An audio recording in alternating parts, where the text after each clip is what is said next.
Morning everyone. Today our experiment is brake test on DC compound motor. So what is DC compound motor? DC compound motor is a combination of series and shunt. So our experiment aim is to perform the brake test on the DC compound motor and to determine the performance characteristics of the DC compound motor. So this is the circuit diagram of the brake test on DC compound motor. So from this circuit diagram we have to observe the connections. So this is the switch and this is a positive and the negative. These are the supply. So how much supply we are giving here is 220 volts DC supply. So from this fuse and the ammeter positive and negative. At the same time we will be having a 3-point start. This is the very important point in this circuit. So to switch on the supply and to start the machine, this 3-point starter is very used. So why means it minimizes the current. So and in the same time, and this is the rheostat.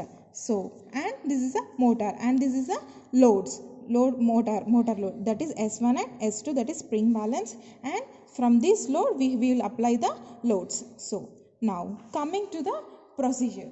First, all the connections are made as per the circuit diagram, and these are the connection positive and negative. From this positive and the ammeter we are connecting in the series. Always ammeter connected in a series, and this is the 4-point starter, and this is only the main panel of the DC compound motor. So previously we have done the experiment from this panel only, and this compound motor, from this we can do the experiment by DC shunt motor also. So this is a 4-point starter. In this we are using it for a 3-point starter, and these are the terminals of the 4-point starter: line, armature, field, neutral. So this is about the starter, and here it is a field regulator to minimize the current, and it is used as a rheostat. It is internally connected. This is the motor connections. In this motor connection we will be having 4 terminals: AA, F,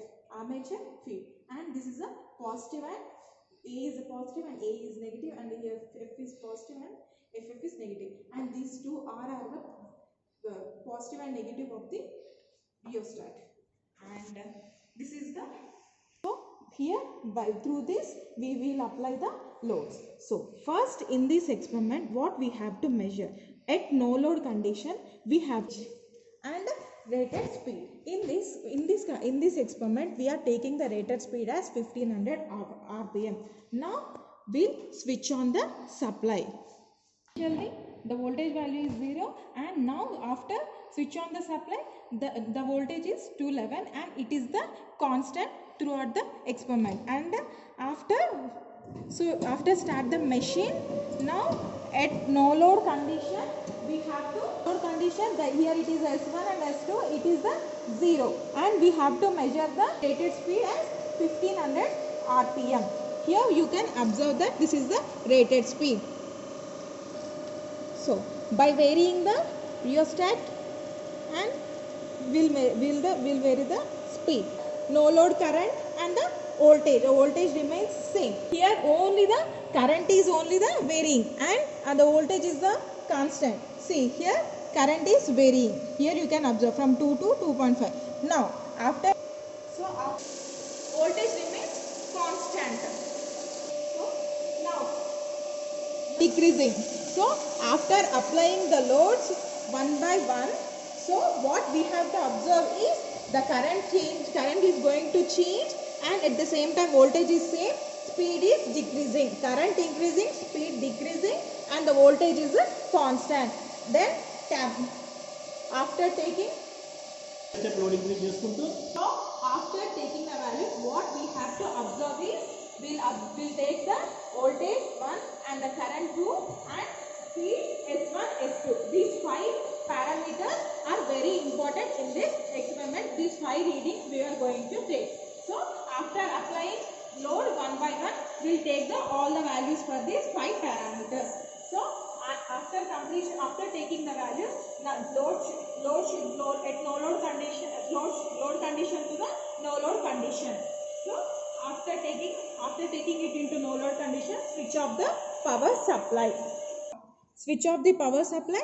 Now take the readings in the tabular column. So we are taking in voltmeter, ammeter, spring balance and a speed. So here you can observe that the voltage is same. So ammeter current value is increasing and the S1 S2 at no load condition the current is 2.3 and the voltage is 210. The speed is rated speed, that is 1500. Now after applying the loads, the current reading is goes on increasing. The voltage here it is same and the here this is the loads S1 S2 and here you can observe that speed is decreasing. So what we have to observe here is applying the loads, and then what after applying the loads current increasing, voltage remains same and the speed is decreasing. That is about the experiment. After taking all the values we have to take the calculation, we have to do the calculation for every load condition. So first take the torque value.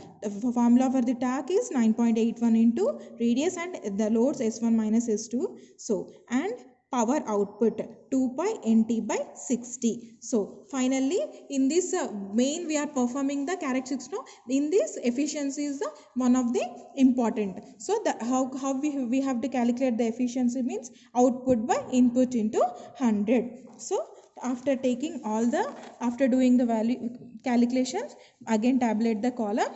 So this is the calculation part, and after taking all the calculations, now take the graph between the graph for the torque, current, motor, and this is the graph for the DC compound motor.